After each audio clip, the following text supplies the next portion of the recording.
Suit up. In 10 days, the movie event of the summer arrives. What do? We fight. Captain America Civil War is a triumph in every way. It's remarkable. Everything a blockbuster should be. You have a metal arm? That is awesome, dude. I've been waiting a long time for this. Summer finally arrives. You're not gonna punch your way out of this. Come on! Hey, everyone. Yeah, we don't really need to start a conversation. Oh, Captain, big fan. Captain America Civil War, May 6th. Hey YouTubers, it's Charlie. So we got some new Spider-Man footage. Tom Holland's been talking about the character, and Kevin Feige actually clarified a little bit about their arrangement with Sony. So there's a lot of exciting stuff happening. You can see how they use Spider-Man to control the tone of the film. Like, things are getting ready to explode in this big airport battle, and they use Spider-Man to just open that pressure valve. Hey Cap, big fan. Cap's reaction is just priceless, like, oh my god, can you believe this guy? He's like a slightly less fangirl version of Phil Coulson. I watched you while you slept.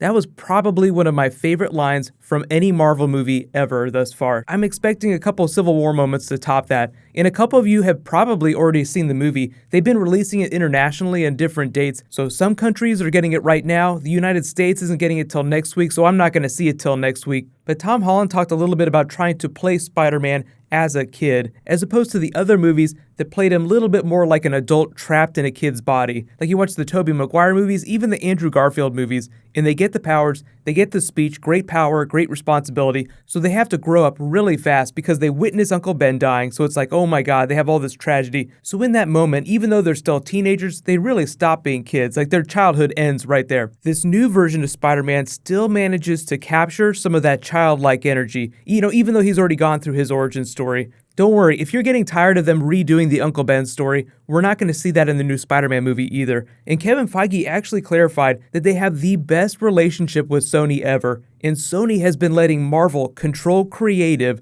on the new Spider-Man film. They've really only just started working on it, so I mean, it's going to be a lot of back and forth. It's not like it's going to be a 100% Marvel movie. Obviously, Sony is going to have some creative input on the character, but essentially the way that Feige put it is that all the creative is flowing through Marvel first, so they're the ones that are pitching this like, okay, this is how it's going to go, these are the beats, these are what the characters are going to be like, but Sony still retains financial control of the character. So even though it seems like Marvel has a lot of control over the new Sony films, Sony still owns the character. It's really more of a creative partnership. It's not so much a financial partnership, with the exception of when he appears in cameos in Marvel films. But the other real cool thing is there are a couple post-credit scenes. They've been confirming it. There is one that's been playing behind the international release. I don't know if they're going to add a third post-credit scene for the United States or North America release. It just remains to be seen. We'll have to wait till next week to find out. But there's at least 2 post-credit scenes.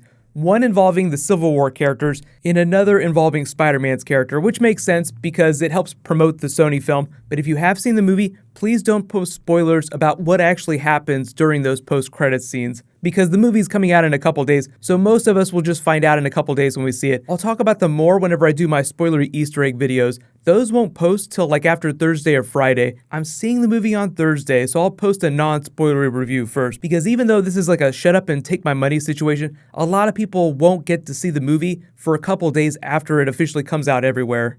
But you probably heard everybody's calling this like the best Avengers movie so far. But if you have seen the movie, please let us know in as non-spoilery way as possible what you thought of it. Good or bad. Even if you didn't like it, that's still totally cool. Even if it's the greatest movie in the history of the world, there'll still be people that don't like it, which I know sounds weird. Usually I assume things are half and half, unless it's like a Fantastic Four situation when like 99% of people just absolutely hate it. But if you guys haven't caught up, they just teased a big Civil War crossover on Agents of S.H.I.E.L.D. I'll be posting that video at least by tomorrow. I'm a little bit behind on videos just because there's been so much Game of Thrones stuff the last couple days. So be sure to subscribe to get everything. There's a new episode of Arrow later tonight too.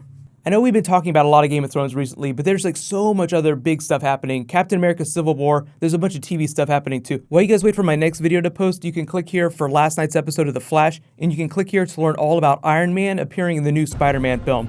Thank you so much for watching, everybody. Let's high five. I'll see you guys tonight.